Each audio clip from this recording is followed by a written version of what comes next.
તમને વિશ્વાસ છે તો આવશે બીજું. સતગુરુ મહારાજ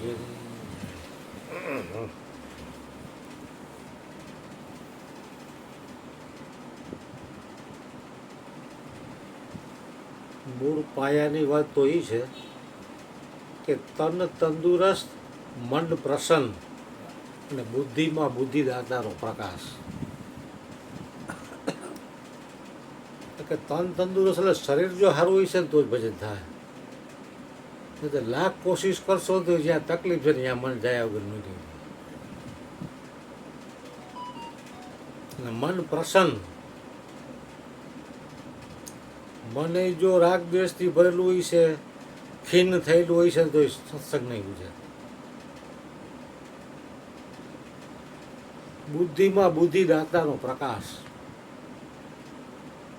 કે બુદ્ધિ કોકે આપેલી છે. બુદ્ધિમાં પ્રકાશ એનો જ છે, સદગુરુનો.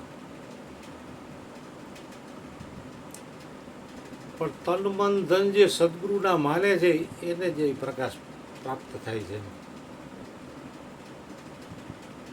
ગુરુભાઈ નો કીધું કે ઓલાને કહેતો હતો આ નાવ આખું ડૂબાડી દો, હોડકું તને હેરાન કરે છે. તો કે ના ના એવું કાંઈ નથી કરવું. કારણ કે એની અંદર તો એની કરુણા જ હોય. કરે કોઈ લાખો બુરાઈ, છતાં બુરાઈ કે બદલે મેં ભલાઈ કરું છું. કારણ કે સંતો મહાપુરુષોનું તો કોઈ ગમે એટલું ખરાબ વિચારે તો એ તો એનું કલ્યાણ જ ઈચ્છતા હોય. તો કે એની બુદ્ધિ અવળી છે ને હવળી કરી દે. કે બુદ્ધિ અવળી છે ત્યારે તો એવડા કામ કરે છે. ગીતામાં પણ ઘણી જગ્યાએ આવે છે કે હે અર્જુન, હું તને બુદ્ધિ યોગ આપું છું. કે બુદ્ધિ યોગ આપે એટલે તમને ભગવાનની જ યાદી આવે, ભગવાનના જ વિચાર આવે. એટલે ભગવાન જ તમે નક્કી કરો કે બુદ્ધિનું કામ નક્કી કરવાનું.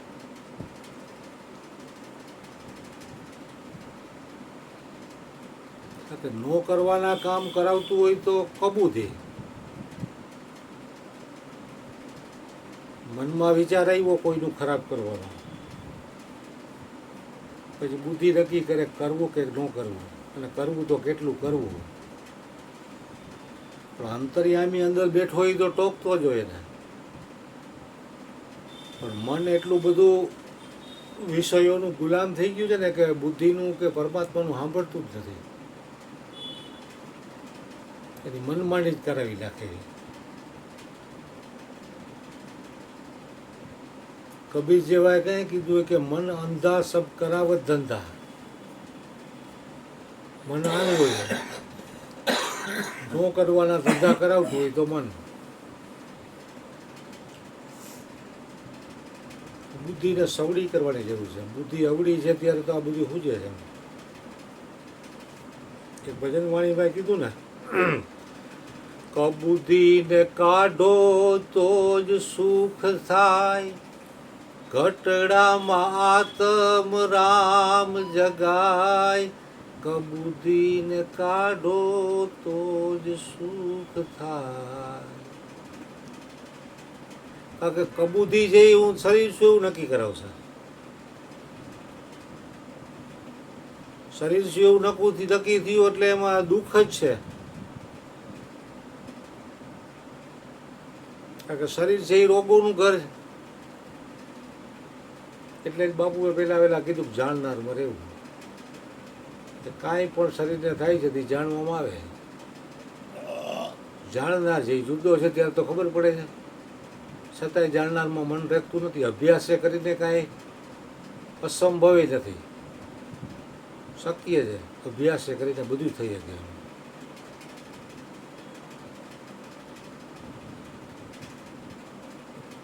એટલે મહાપુરુષો દેહથી ઉપર ઉઠેલા છે.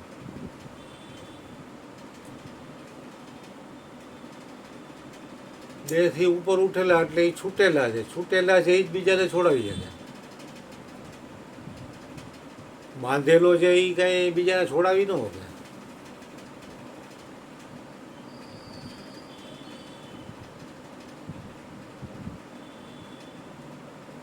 એટલે ભજન, સત્સંગ, ધ્યાન, ભોજન, સેવા, સમરણ જે કંઈ સાધનો આપ્યા છે એ બધા કબૂધીને કાઢવા માટેના જ સાધનો છે.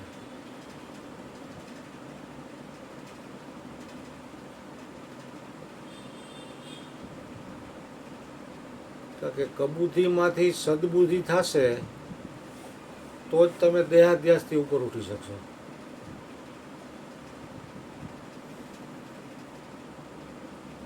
તો જ તમને સાચું સમજાશે. સાચું સાંભળવું સારી વાત છે, પણ એ પ્રમાણેનું જીવન બનાવવું ને એ કામ કઠિન છે. અને જેને જેને જીવન બનાવ્યા છે એને તો આપણે ગુણગાન ગાઈ છે. કારણ કે એના ગુણ ગાવાથી એના સદગુણ થોડા ઘણા અંશે આપણામાં ઉતરે.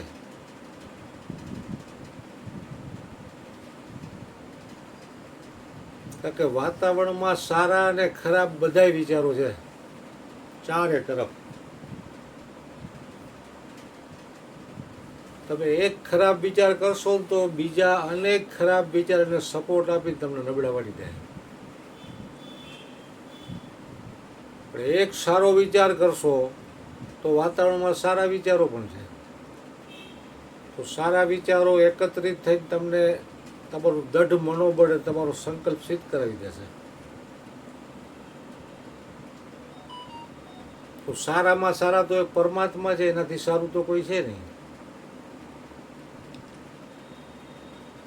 હરિના વિચારો મારે અડળક નાણું, ગાવું મારે નિશ દિન ગુરુ ગોવિંદનું ગાણું. હરે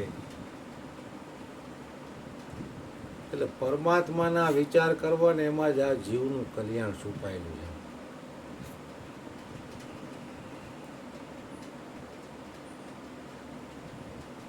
અને પરમાત્માના વિચાર પરમાત્મા પ્રાપ્ત મહાપુરુષોના દર્શનથી, સત્સંગથી જ તમને આવશે.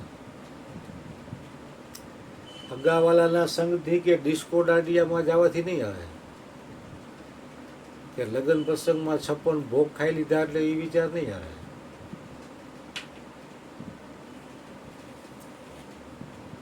કારણ કે પરમાત્મા પ્રાપ્ત જે મહાપુરુષો છે એના દર્શન અને સત્સંગથી જ તમને પરમાત્માના વિચારો મળશે.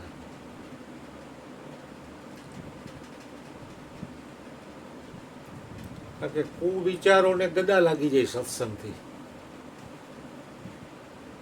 કારણ કે સત્સંગથી વ્યક્તિ દેહાધ્યાસથી ઉપર ઉઠે છે એટલે તેને સુખ, શાંતિ અને આનંદ થાય છે. પણ એ અભ્યાસ જેટલો બને એટલો દિવસે દિવસે વધારવાની જરૂર છે. ધંધોનો વધારો તો હાલશે,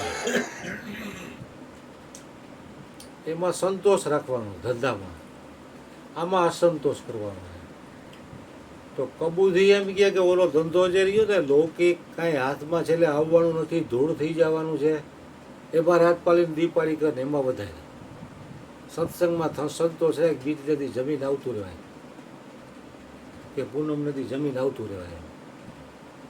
કારણ કે કબૂધી છે.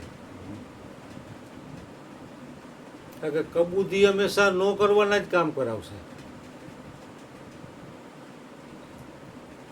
સદબુદ્ધિ છે એ જ સન્માર્ગે વાળશે.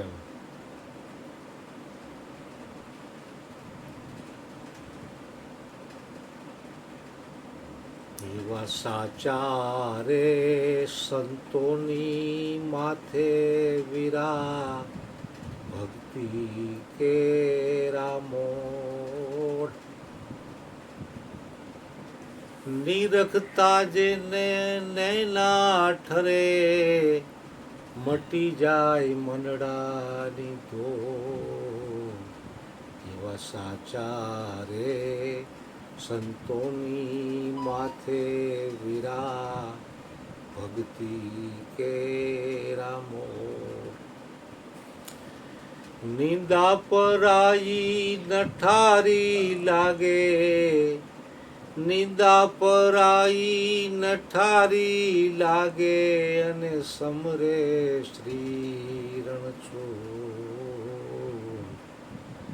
એવા સાચા રે સંતોની માથે વીરા ભક્તિ કે રામો.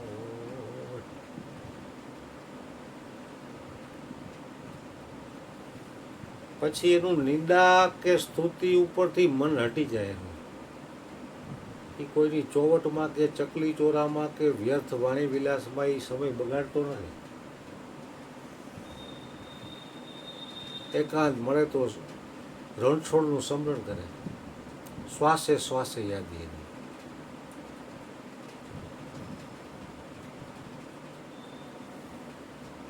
કારણ કે જગતનું સ્મરણ એટલું બધું દઢ થઈ ગયું છે કે પરમાત્માનું સ્મરણ કરવા માટે સત્સંગ જરૂરી છે. એના વિના જગતનું સ્મરણ ઘટશે નહીં.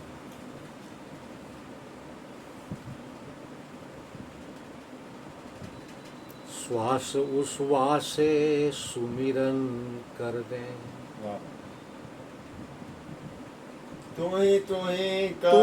તુહી કરતન મારે શાન સદગુરુ કી એહી સત્યારત શાન સદગુરુ કી એહી સત્યારત देखो दिल दर्पण मारे श्वास उश्वासे सुमिरन कर दे. કારણ કે શ્વાસે શ્વાસે સ્મરણ કરવાનું કીધું છે. કારણ કે એક શ્વાસ કેટલો બધો કિંમતી છે. બાપુ કહે ને ગાડી બંગલા મોટર રૂપિયા હોનું ચાંદી જે કાંઈ છે એ તમારું નથી. તમારા શ્વાસ જેટલા બચ્યા છે ને એ જ તમારા છે. શ્વાસ પૂરો થયો એટલે રામ બોલો ભાઈ રામ. 2 દી 4 દી રોહે અને પછી બધુંય ભૂલાઈ જાય.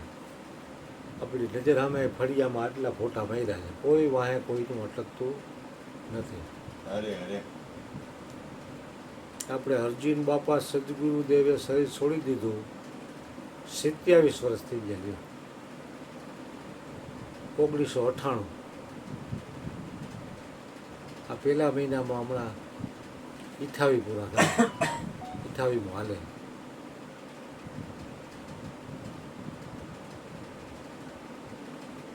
તો સમય કેટલો બધો ઝડપથી ચાલી ગયો. સમય કોઈની રાહ જોતો એટલે થોડા સમયમાં જે કામ કરવાનું છે એ કામ કરી લેવાનું.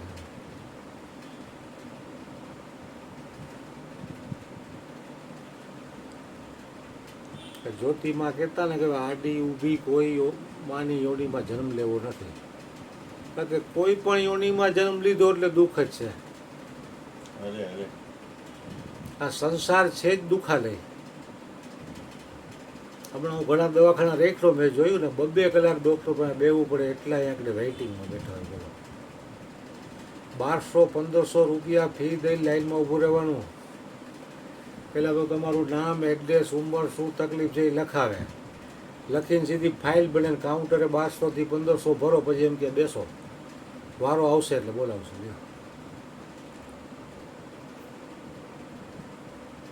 ફિઝિયોથેરાપીમાં 3 વર્ષ 4 વર્ષના બાળકોને મેં કસરત કરતા જોયા. તો હું ગયો ને તો મારું દુઃખ એમનું મળતું થઈ ગયું કે મને તો સારું 66 વર્ષે કસરત આવી તો હું રાયડું નાખું. આ 3-4 વર્ષના બાળકો કસરત કરે. લ્યો, એના મા બાપ બિચારા લઈને આવ્યા હોય, દડે રમાડે ને ઓલું કરે દોડાવે ને એવું કેટલી એવડી તકલીફ. ભાઈ એ બાળક મોટું થઈને શું કરે? એને તો જીવે ત્યાં સુધી આ જ કરવાનું ને. મને તો 66 વર્ષે જરાક આવ્યું તો હું આમ થઈ ગયો. લ્યો, સંસારમાં તમે જ્યાં જોવો ને ત્યાં દુખિયા જ છે. એટલે જન્મ હવે લેવો જ નથી આપણે. કોઈ પણ યોનીમાં જન્મ જ ન જોઈએ. આ જન્મ લઈ જોઈ લીધો, કાંઈ હારાવટ નથી.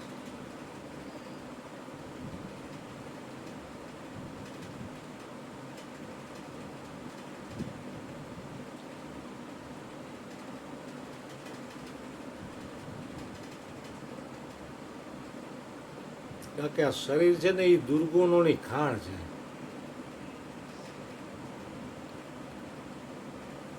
સદગુરુ છે એ સદગુણોની ખાણ છે. સિર દીજે સદગુરુ મિલે તો ભી સસ્તા જાન.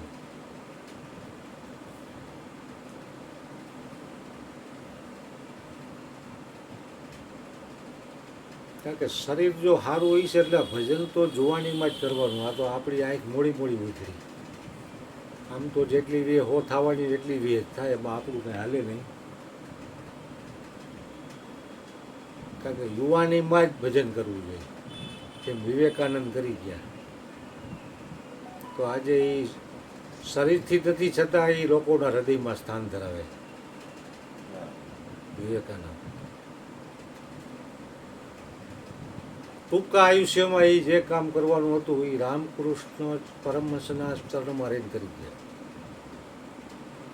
રામકૃષ્ણની ડાબી બાજુ શારદામાં અને જમણી બાજુ વિવેકાનંદનો ફોટો હોય.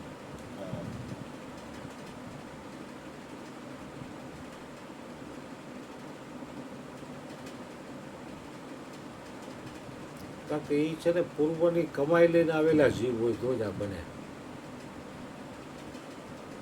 આપણી કંઈક કમાઈ ઓછી હોય તો આપણને 35-40 વર્ષે હોઈ જવા, અને એ પરમાત્માની ઝાપટ લઈ ગઈ એટલે હોઈ ગયો, નહીતર હુજત નહીં.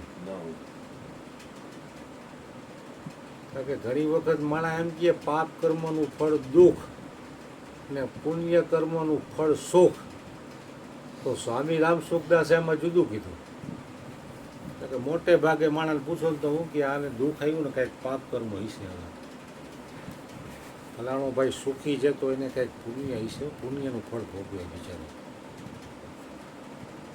પણ સ્વામી રામ સુખદાસ કહે તમને પાપ કર્મનું ફળ દુઃખ આવે, ઝાપટ લાગે, અને જો સત્સંગ તરફ તમને લઈ જાય તો એ તમારું પુણ્ય કર્મનું ફળ છે. એ તમને એવું દુઃખ આપે અને એમાંથી ઉગરવા માટે તમને સંતો તરફ આકર્ષિત કરે, ભજન સમરણ સત્સંગ તરફ આકર્ષિત કરે. તો એ સમજવાનું કે આ પુણ્ય કર્મનું ફળ છે.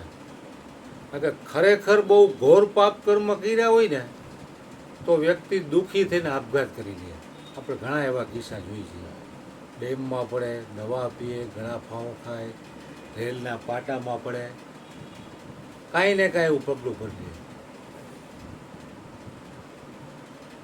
એટલે પરમાત્મા હરિગુરુ સંતોને જે કંઈ દુઃખ આપે છે એને ઉપર ઉઠાવવા માટે આપે છે. બાપુ પણ ઘણી વાર કહે ને કે તમને તકલીફ કાંઈ આવી નથી તો તમારું ભજન પાક્યું નથી.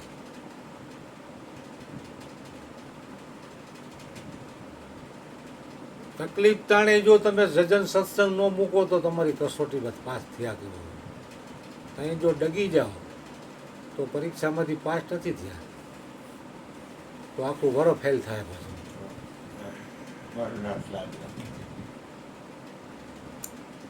કસોટી ટાણે ઈ ઓછા ન ઉતરે, સોએ ટચના સદાય. કારણ કે 100 ટચનું હોવું છે, 100 ટચનું હોવું છે ને કહે ને એમાં કોઈ ભેળસેળ નહીં. કારણ કે કસોટી સાચાવને જ આવે. કસોટી હોનાની થાય, લોખંડની કે પિત્તળની કે એની ન થાય કસોટી. કિંમતી વસ્તુની જ હંમેશા કસોટી થાય. એટલે આટલા વર્ષથી જાય છે તો સત્સંગ કરે દીકરો મારો, જરાક ગમથી નસ દબવું જોવું શું થાય.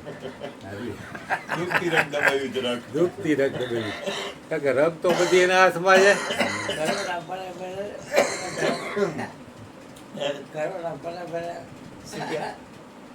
ઘરવાળા પરાય ભરાવે. અમને તો તમે એમ કહેતા તો તું શરીર નથી, હાથ તું નથી, ગોઠણ તું નથી, એને જોવા વાળો છો તો જોવો મને કે. એટલે ખાતરની માથે દીવો કરે ઘરમાં. વિનુ હોતે મને કહેતો તું બધાને કહેતો તો ને જોવો તો મને કે જો ને તું. હા એ કે રઘુ કાં ખાઈ જાય એ કે જોયે ને તું. એ કે તું શરીર તો નથી, તું તો જુદો છો, જોઈ રાખે ને. હા એ કે દુખાવો ઉપડો છે એ નષ્ટ થવા તરફ જ છે, જોઈ રાખ. એ કે દુકાન ન ખોલતો, દુકાને બે તો જોઈ રાખીએ. મારું વાત થતી હતી પણ નથી થતી.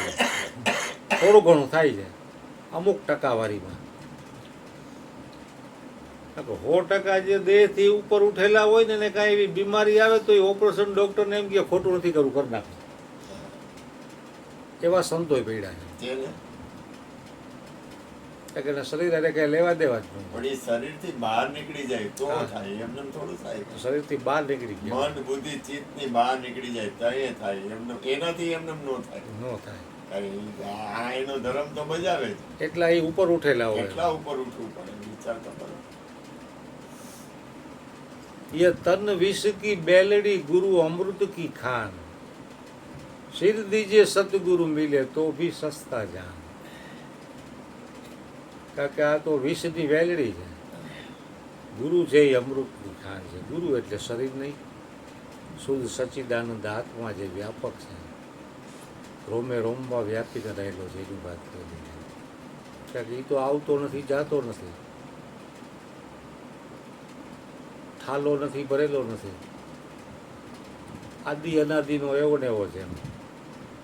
કારણ કે બીજી વસ્તુ તો આવશે એ જાહે, આવે ઈ તો જાય વીરા રે ફિકર સાંજ. કારણ કે શરીર આવ્યું છે, પ્રગટ થયું, દેખતી જવાનું. એમાં સુખ દુઃખ જેટલા માંડ્યા છે એ ભોગવવા જ પડશે. ભોગવે જ છૂટકો. સત્સંગથી તમારું મન દઢ થાય. તમે ઓય માળીને ઓય બાપા ન કરો, પણ હરી હરી કરો, એટલો ફેર પડે. પેલા તો ઓય માળીને ઓય બાપલિયા થાય, તારું શું થાય? પણ થઈ થઈને થાય હું, શરીરનો તો આમ નાશ છે જ એક દી. શરીર કોઈનું કાંઈ બી નથી, ભૂકા કાઢે ભાઈ. ભૂકા કાઢી નાખે. સવારે ઉઠો ને તે ડાબુ નસકોડું હાલતો હોય તો જમણો પગ પૃથ્વી ઉપર આપજો અને પછી કહેજો કે હે સદગુરુ, હું મારી વાત કાંઈ માંડું નહીં. જમણો હાલતો હોય ડાબો પગ બાંધો, ડાબુ હાલતું હોય તો જમણો પગ બાંધો. છોકરો પગ ખાલી કે હે સદગુરુ મહારાજ, હું મારી વાત કાંઈ માંડું નહીં. પોતાની વાત માંડવી મોટો ગુનો છે. સતો મુझे સત બતલાના, મુझे મુझको ન જાના. રામ સુરદાસજી માને ફોન કરવા જોઈએ કે નહીં, તો તમારો વિડીયો ઉતારવો તો વિડીયો નહીં ઉતારો. મારે કેવું તો એ બોકમાં કહી દીધું શોધી કે તમારી સમાધિ કે કાંઈ નહીં. છતાંય શરીર છીડ્યા પછી આ લોકોએ સમાધિ અને તે પછી સંભાળ્યા બે મન ઓલી કઈ બાજુ ઉપરથી ગંગાજી આવ્યા, બધું તાણી કાંઈ નામ શાંત છે. આપણે બાપા કહે છે એવું જો સમજી લે થઈ જાય કામ. દાસી અરજી ગુરુ મનોજ જાણે કે નથી કોઈ નામ કે નિશાન, કાંઈ છે નહીં. એટલે પોતાની વાત ના માંડી નહીં ભરેલું છે. અને આ નથી સમજતા, એ પોતાની જ વાત માંડી મારા આમ કરું, મારા કઈ થાય. ધર્મ કરો તો હેલાકા ધણી પણ મૂકો. પોતાની વાત શું માંડવી? ધર્મ નક્કી છે પછી વાતમાં આવતો નથી. એની મેળે પીઠ મૂકશે, ભાગી જશે, કાંઈ છે નહીં. તમે નખવાઈ રહો, પણ મારા ગરીબનું કોણ સાંભળે પીઠે? કાંઈ છે નહીં, તમને દેખાય છે બધું. આપણી બાજુ મારે તો એવી સીટો ખોલી છે ને, એ ફોન આવે ને એટલે બહાર વયો જાય. એને ખબર નથી કે આ સાંભળે તારી વાત બધું. ક્યાં જોયું? ક્યાં નથી હું ક્યાં નથી? એ ગમે ખાતે કોઈ જઈને કાંઈ વાતાવરણ કરે સારું કરવાનું, પણ હું અહીંયા ઊભો છું, બહાર નથી. કોઈ પણ વ્યક્તિ હોય હું ઊભો છું, પણ મને બટરે દબાવી દીધું છું ગુરુજીએ. મેં કીધું મને કે જાણનારને શું રાખજે, તું જાણ પર હું પેશ કરતો, તું જાણનારને એક જ રાખજે. અને હું આવી ગયો તારી ઘરે, તારે કોની જરૂર છે? હું તારી ઘરે તો આવી ગયો, 50 જરૂર કોની છે?